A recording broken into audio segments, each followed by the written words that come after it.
Свойства на водата. Урок за нови знания по учебния предмет Човекът и природата, 3 клас.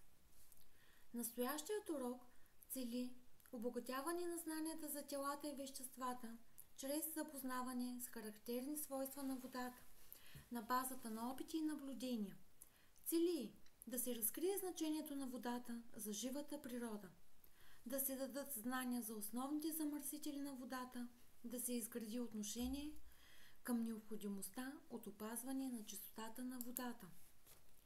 Водата покрива по-голяма част от земната повърхност – над 70%. Човешкият организъм съдържа около 70% вода. Водата е жизненно важна за хората, за растенията и за животните. Наред с въздуха, водата е едно от най-важните неща на тази планета.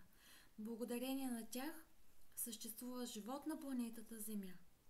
Водата също като въздуха има различни свойства. Ще разбереш кои са те от следващите опити и наблюдения, защото темата на днешния урок е свойствата на водата. С наблюдения и опити може да установим някои от най-важните свойства на водата, като прозрачност, разтворимост и маса. Водата не гори и не поддържа горенето. Чистата вода няма мирис, вкус и собствена форма. Ще разгледаме и основните замърсители на водата, които могат да бъдат пагубни за живата природа. Нека да направим следния опит. Взимаме една купа пълна с вода и пускаме в нея монета. Въпреки че монетата пада на дъното, ние я виждаме. Изводът от този опит е, че водата притежава свойството прозрачност. Чистата вода е прозрачна течност, поради което се виждат рибките в аквариума и каменистото дъно на планинския поток. Преминаваме към следващото свойство на водата – маса. Необходими са ни везна, 2 еднакви празни бутилки с вместимост 1 литър и кана с вода, също с вместимост 1 литър. В една бутилка сипваме водата от каната. Поставяме двете бутилки на везната. Виждаме как везната се накланя към страната на пълната бутилка. Това е така, защото нейното тегло е по-голямо от това на празната бутилка. Изводът от този опит е, че водата има собствена маса, но може да изведем и втори извод от направения опит.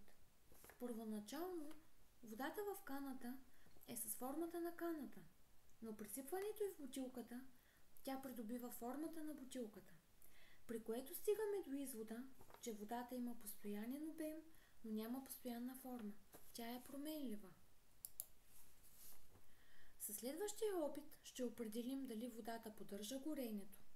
Необходими са ни свещ и пълна купа с вода. След като запалим свеща, внимателно я поставяме в купата с вода. Виждаме, че огънят угасва. Това е така, защото водата не поддържа горенето. Поради тази причина пожарникарите гасят пожари с вода, защото тя не гори и не поддържа горенето. Водата е добър разтворител. Това свойство на водата, отново на базата на наблюдения и опити, ще го установим. Наливаме вода в стъклена чаша, добавяме лъжичка готварска сол и разбъркваме. Солта постепенно престава да се вижда, но това не означава, че тя изчезва. Тя се разтваря във водата. Да изясним значението на думите разтворител и разтворено вещество. Разтворител е течност, която има свойството да разтваря други вещества. Разтворено вещество е веществото, образувало разтвор с вода или друг разтворител. Разтворените вещества променят свойствата на водата. Например, солта придава на разтвора солен вкус, захарта – сладък. Мастилото и кафето променят цвета на водата, като я оцветяват. Не всяко вещество се разтваря във вода. Олиото и другите масла не се разтварят във вода. Ако в стъклен съд поставим тебешир или пясък, ще се убедим, че те не се разтварят. Пясъкът ще остане на дъното и ще образува утайка. Изводът, който може да направим, е, че водата не може да разтваря всички вещества. Някои от неразтворените вещества остават на дъното като утайка.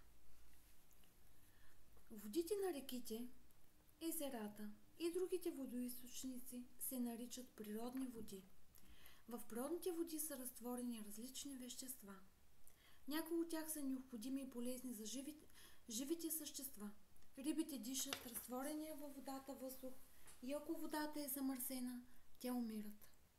Повечето разтворени вещества стават вредни, когато са в по-големи количества. Те замърсяват водата и я правят негодна за пиене. Употребата на водата е разнообразна.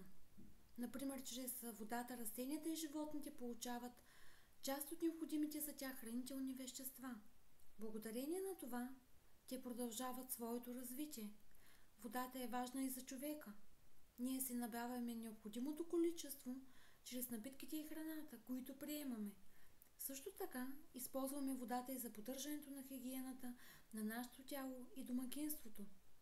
Но за да може водата да се използва, първо трябва да бъде пречистена в пречиствателни станции и след това да стигне до нашия дом по специални тръби, наречени тръбопроводи.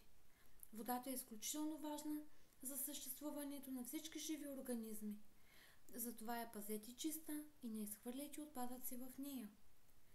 В днешния урок се запознахме с някои от свойствата на водата, с необходимостта от опазване на чистотата на водата. Благодаря ви за вниманието.